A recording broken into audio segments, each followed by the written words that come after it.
Hello, everyone. I'm Matthew Allen, and welcome back to What a Book. Today we continue on in Dracula. Chapter 11 Lucy Westenra's Diary. 12 September. How good they all are to me. I quite love that dear Dr. Van Helsing. I wonder why he was so anxious about these flowers. He positively frightened me, he was so fierce. And yet he must have been right, for I feel comfort from them already. Somehow, I do not dread being alone tonight, and I can go to sleep without fear. I shall not mind any flapping outside the window. Oh, the terrible struggle that I have had against sleep so often of late, the pain of sleeplessness, or the pain of the fear of sleep, and with such unknown horrors as it has for me. How blessed are some people whose lives have no fears, no dreads, to whom sleep is a blessing that comes nightly, and brings nothing but sweet dreams. Well, here I am tonight, hoping for sleep, and lying like Ophelia in the play, with virgin crants and maiden struments. I never liked garlic before, but tonight it is delightful. There was peace in its smell. I feel sleep coming already. Good night, everybody. Dr. Seward's Diary. 13 September. Called at the Berkeley and found Van Helsing, as usual, up to time. The carriage ordered from the hotel was waiting. The professor took his bag, which he always brings with him now. Let all be put down exactly. Van Helsing and I arrived at Hillingham at 8 o'clock. It was a lovely morning. The bright sunshine and all the fresh feeling of early autumn seemed like the completion of nature's annual work. The leaves were turning to all kinds of beautiful colors, but had not yet begun to drop from the trees. When we entered, we met Mrs. Westenra coming out of the morning room. She is always an early riser. She greeted us warmly and said, "You will be glad to know that Lucy is better. The dear child is still asleep. I looked into her room and saw her, but did not go in lest I should disturb her." The professor smiled and looked quite jubilant. He rubbed his hands together and said, "Aha! I thought I had diagnosed the case. My treatment is working." To which she replied, "You must not take all the credit to yourself, doctor. Lucy's state this morning is due in part to me." "How do you mean, ma'am?" asked the professor. "Well, I was anxious about the dear child in the night and went into her room. She was sleeping soundly, so soundly that even my coming did not wake her. But the room was awfully stuffy. There was a lot of those horrible, strong-smelling flowers about everywhere, and she had actually a bunch of them round her neck. I feared that the heavy odor would be too much for the dear child in her weak state, so I took them all away and opened a bit of the window to let in a little fresh air.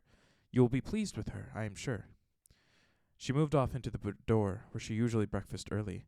As she had spoken, I watched the professor's face, and saw it turn ashen gray.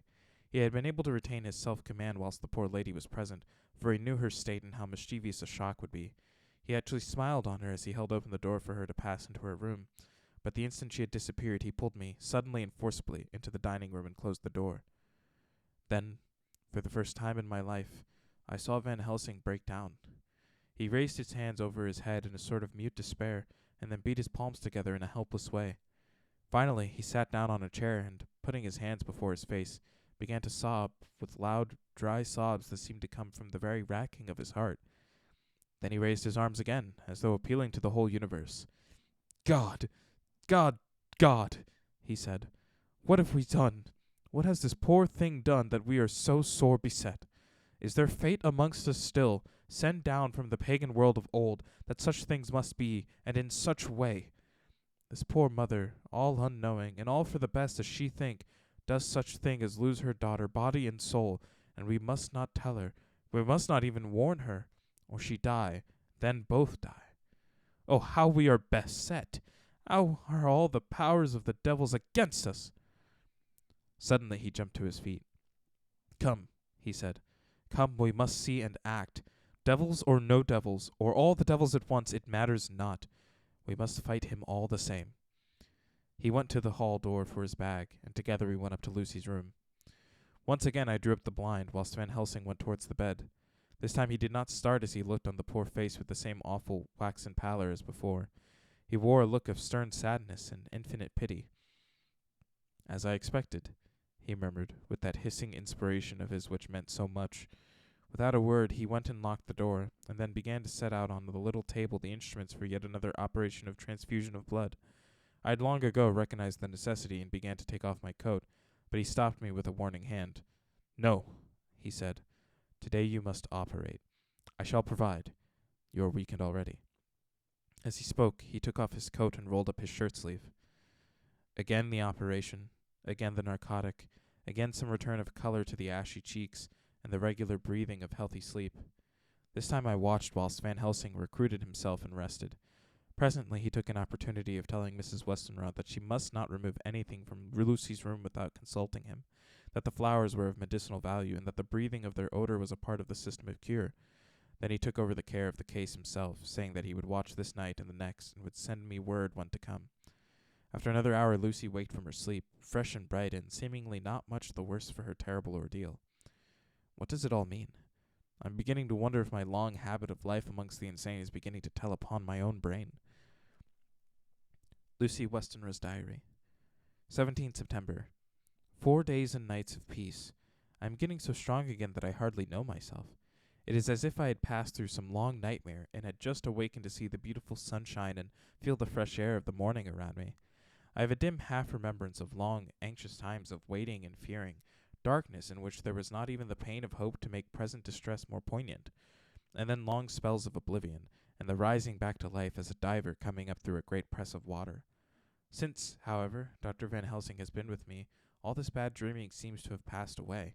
The noises that used to frighten me out of my wits, the flapping against the windows, the distant voices which seemed so close to me, the harsh sounds that came from I know not where and commanded me to do I know not what, have all ceased. I go to bed now without any fear of sleep. I do not even try to keep awake. I have grown quite fond of the garlic, and a boxful arrives for me every day from Haarlem. Tonight Dr. Van Helsing is going away, as he has to be for a day in Amsterdam. But I need not be watched. I am well enough to be left alone. I thank God for mother's sake, and dear Arthur's, and for all our friends who have been so kind. I shall not even feel the change, for last night Dr. Van Helsing slept in his chair a lot of the time. I have found him asleep twice when I awoke, but I did not fear to go to sleep again, although the bows or bats or something flapped almost angrily against the window panes. The Pall Mall Gazette, 18 September. The escaped wolf perilous adventure of our interviewer. Interview with the keeper in the Zoological Gardens. After many inquiries and almost as many refusals, and perpetually using the words Pall Mall Gazette as a sort of talisman, I managed to find the keeper of the section of the Zoological Gardens in which the wolf department is included. Thomas Builder lives in one of the cottages in the enclosure behind the elephant house, and was just sitting down to his tea when I found him. Thomas and his wife are hospitable folk, elderly, and without children, and if the specimen I enjoyed of their hospitality be of the average kind, their lives must be pretty comfortable. The keeper would not enter on what he called business until the supper was over, and we were all satisfied. Then when the table was cleared, and he had lit his pipe, he said, "Now, sir, you can go on and arsk me what you want. You'll excuse me for refusing to talk of professional subjects afore meals. I give the wolves and the jackals and the hyenas in all our section their tea afore I begins to arsk them questions." "How do you mean, ask them questions?" I queried, wishful to get him into a talkative humor. "Ittin' of them over the ead with a pole is one way. Scratching of their ears in another, when gents is as flush wants a bit of a show-orf to their gals. I don't so much mind the fust. The ittin' of the pole part afore I chucks in their dinner. But I waits till they've had their sherry and coffee, so to speak, afore I tries in on with their ear scratchin'. Mind you," he added philosophically, "there's a deal of the same nature in us as in them there animals. Here's you a-comin' and arskin' of me questions about my business, and I that grump-like that only for your bloomin' arfquid I'd seen you blowed fust forward I'd answer. Not even when you arsked me sarcastic-like if I'd like you to arsk the superintendent if you might arsk me questions. Without offense, did I tell you to go to tell?" "You did." "And when you said you'd report me for using obscene language that was in me over the head, but the arfquid made me that all right. I weren't a-going to fight, so I waited for the food, and did with my ole as the wolves and lions and tigers does. But, Lord love your art, now that the old 'ooman has stuck a chunk of her tea cake in me, and rinsed me out with her bloomin' old teapot, and I've lit up, you may scratch my ears for all you're worth, and won't even get a growl out of me. Drive along with your questions. I know what you're a-comin' at, that 'ere escaped wolf." "Exactly. I want you to give me your view of it. Just tell me how it happened, and when I know the facts, I'll get you to say what you consider was the cause of it, and how you think the wolf affair will end." "All right, governor. This here is about the old story. That 'ere wolf of what we called Berserker was one of 3 grey ones that came from Norway to Jamrach's, which we bought off him 4 years ago. He was a nice, well-behaved wolf that never gave no trouble to talk of. I'm more surprised at him for wanting to get out nor any other animal in the place, but there. You can't trust wolves no more than woman. Don't you mind him, sir, broke in Mrs. Tom, with a cheery laugh. He's got mindin' the animals so long that blessed if he ain't like a old wolf hisself. But there ain't no harm in him. Well, sir, it was about 2 hours after feedin' yesterday when I first heard my disturbance. I was making up a litter in the monkey house for a young puma which is ill, but when I heard the yelpin' and owlin', I keep them straight. There was Berserker a-tearin' like a mad thing at the bars as if he wanted to get out.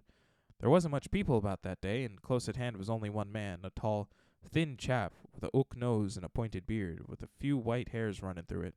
He had a hard, cold look and red eyes, and I took a sort of mislike to him, for it seemed as if it was him as they were irritated at.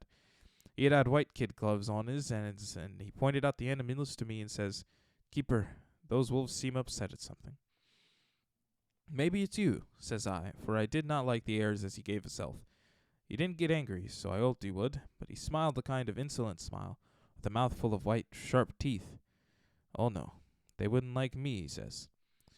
"Oh, yes, they would," says I, and imitatin' of him.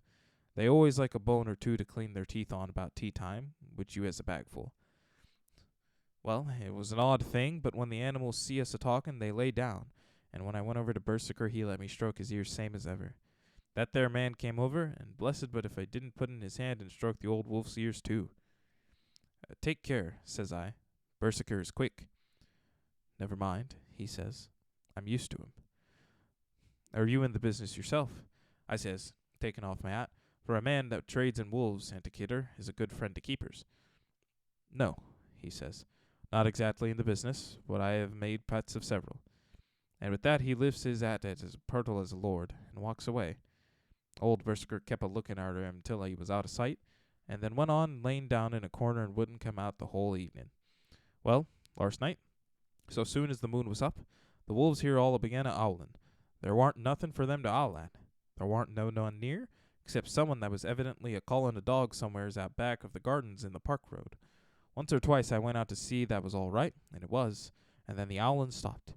Just before 12 o'clock, I just took a look around afore turnin' in, and bust me, but when I came upside to old Berserker's cage, I see the rails broken and twisted about and the cage empty. And that's all I know for certain. Did anyone else see anything? One of our gardeners was a-comin' home about that time from Harmony, when he sees a big gray dog comin' out through the garden edges. At least, so he says, but I don't give much for it myself, for if he did, he never said a word about it to his missus when he got home, and it was only after the escape of the wolf was made known, and we had been up all night a-huntin' of the park for Berserker, that he remembered seeing anything. My own belief was that the harmony had got him into his head.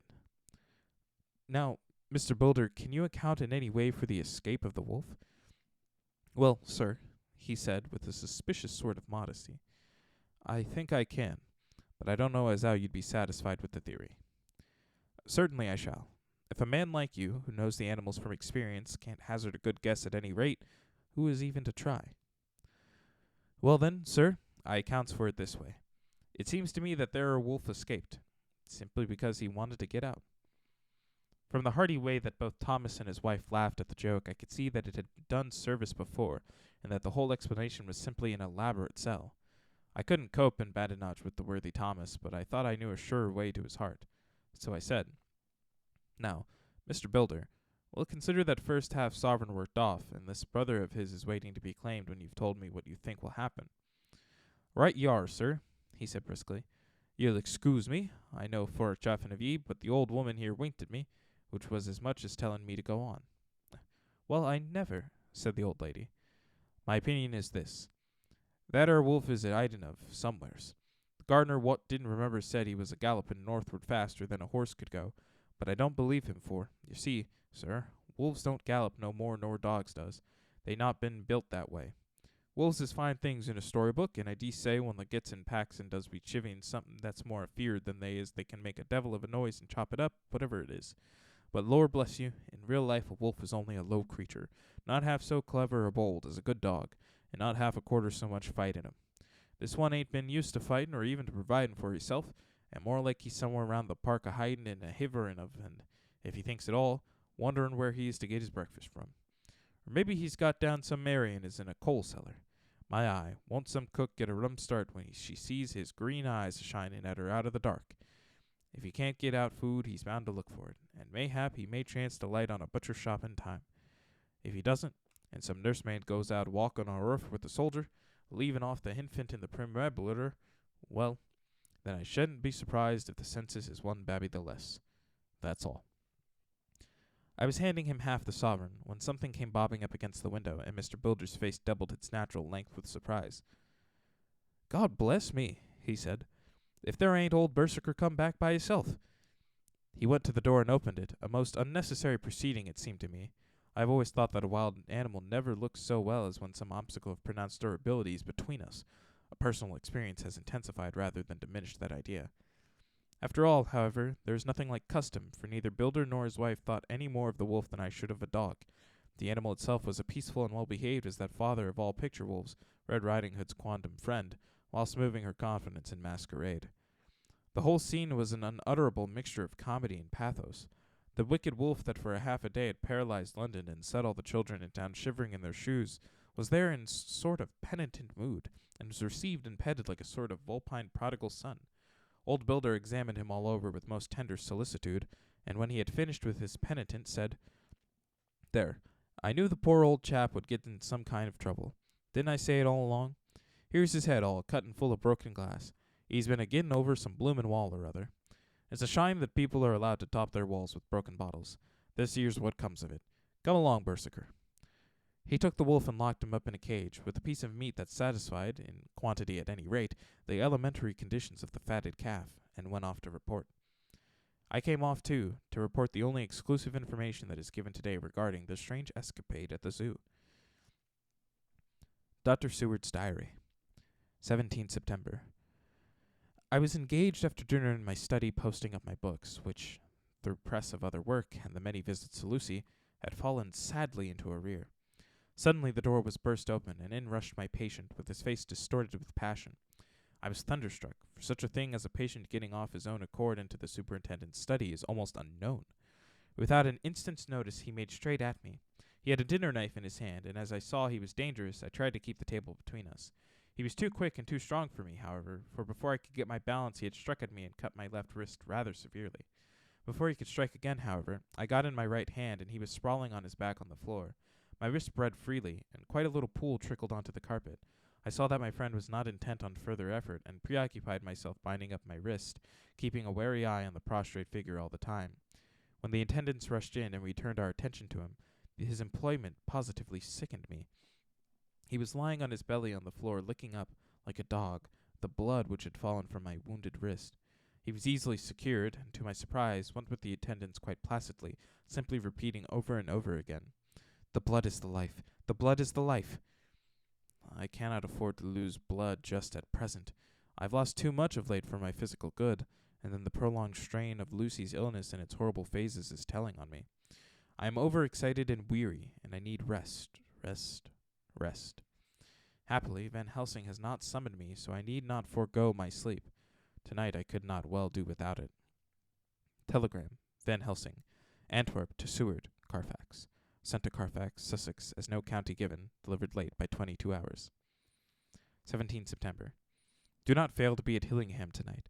If not watching all the time, frequently visit and see that flowers are as placed. Very important. Do not fail.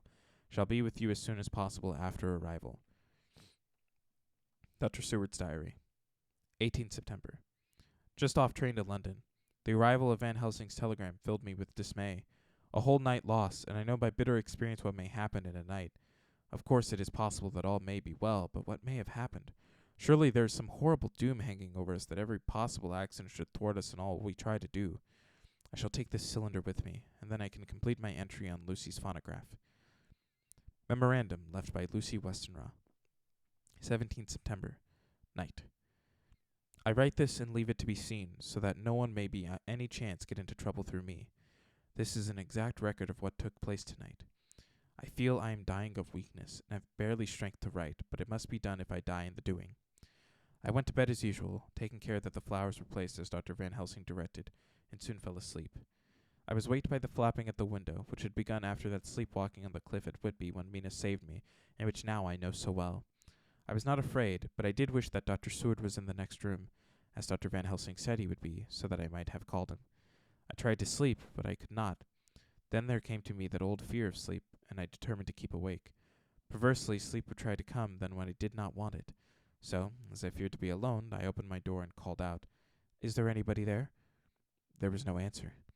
I was afraid to wake Mother, and so closed my door again. Then, outside in the shrubbery, I heard a sort of howl like a dog's, but more fierce and deeper. I went to the window and looked out, but could see nothing except a big bat, which had evidently been buffeting its wings against the window. So I went back to bed again, but determined not to go to sleep.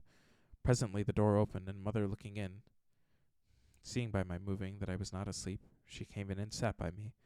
She said to me even more sweetly and softly than her wont, "I was uneasy about you, darling, and came in to see that you were all right." I feared she might catch cold sitting there, and asked her to come in and sleep with me, so she came into bed, and lay down beside me. She did not take off her dressing gown, for she said she would only stay a while, then go back to her own bed. As she lay there in my arms, and I in hers, the flapping and buffeting came to the window again. She was startled and a little frightened, and cried out, "What is that?" I tried to pacify her, and at last succeeded, and she lay quiet. But I could hear her poor dear heart still beating terribly. After a while there was the howl again out in the shrubbery, and shortly after that was a crash at the window, and a lot of broken glass was hurled on the floor. The window blind blew black with the wind that rushed in, and in the aperture of the broken panes there was the head of a great, gaunt, grey wolf. Mother cried out in affright, and struggled up into a sitting posture, and clutched wildly at anything that would help her. Amongst other things, she clutched the wreath of flowers that Dr. Van Helsing insisted on my wearing round my neck, and tore it away from me. For a second or two she sat up, pointing at the wolf, and there was a strange and horrible gurgling in her throat. Then she fell over, as if struck with lightning, and her head hit my forehead and made me dizzy for a moment or two. The room and all around seemed to spin round. I kept my eyes fixed on the window, but the wolf drew his head back, and a whole myriad of little specks seems to come blowing in through the broken window, and wheeling and circling around like the pillar of dust that travelers describe when there is a simoon in the desert. I tried to stir, but there was some spell upon me, and dear Mother's poor body, which seemed to grow cold already, for her dear heart had ceased to beat, weighed me down, and I remembered no more for a while. The time did not seem long, but very, very awful, till I recovered consciousness again. Somewhere near, a passing bell was tolling. The dogs all round the neighborhood were howling, and in our shrubbery, seemingly just outside, a nightingale was singing. I was dazed and stupid with pain and terror and weakness, but the sound of the nightingale seemed like the voice of my dead mother come back to comfort me. The sound seemed to have awakened the maids too, for I could hear their bare feet pattering outside my door. I called to them, and they came in, and when they saw what had happened, and what it was that lay over me on the bed, they screamed out.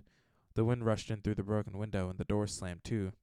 They lifted off the body of my dear mother, and laid her, covered up with a sheet, on the bed after I had got up. They were all so frightened and nervous that I directed them to go to the dining room and each have a glass of wine. The door flew open for an instant and closed again. The maid shrieked, and then went in a body to the dining room, and I laid what flowers I had on my dear mother's breast. When they were there, I remembered what Dr. Van Helsing had told me, but I didn't like to remove them, and besides, I would have some of the servants to sit up with me now. I was surprised that the maids did not come back. I called them, but got no answer, so I went to the dining room to look for them. My heart sank when I saw what had happened. They all four lay helpless on the floor, breathing heavily. The decanter of sherry was on the table half full, but there was a queer, acrid smell about. I was suspicious, and examined the decanter. It smelt of laudanum, and looking on the sideboard, I found that the bottle which Mother's doctor uses for her, did use, was empty. What am I to do? What am I to do? I am back in the room with Mother. I cannot leave her, and I am alone, save for the sleeping servants, whom someone has drugged. Alone with the dead. I dare not go out, for I can hear the low howl of the wolf through the broken window. The air seems full of specks, floating and circling in the draught from the windows, and the lights burn blue and dim. What am I to do? God shield me from harm this night. I shall hide this paper in my breast, where they shall find it when they come to lay me out. My dear mother is gone. It is time that I go too. Goodbye, dear Arthur, if I should not survive this night. God help you, dear, and God help me. And that is where I'd like to leave it off for today. I know, it's a shorter chapter today, but I am very tired. I have a lot of things I still have to complete today personally, so thank you all so much for listening. If you liked it, make sure to check out everything that is backlogged here on Whatta channel, as well as all the stuff down in the Linktree link. You'll be able to find the Soloist YouTube channel, as well as the Twitch of the same name, as well as my Twitter. I'm on Twitter. I post updates. I let you guys know when things are releasing. I try to give schedule updates. It's a whole bunch of stuff. But yeah, so thank you guys again. I've been Matthew Allen. This has been What a Book for the week, and I will see all of you next time.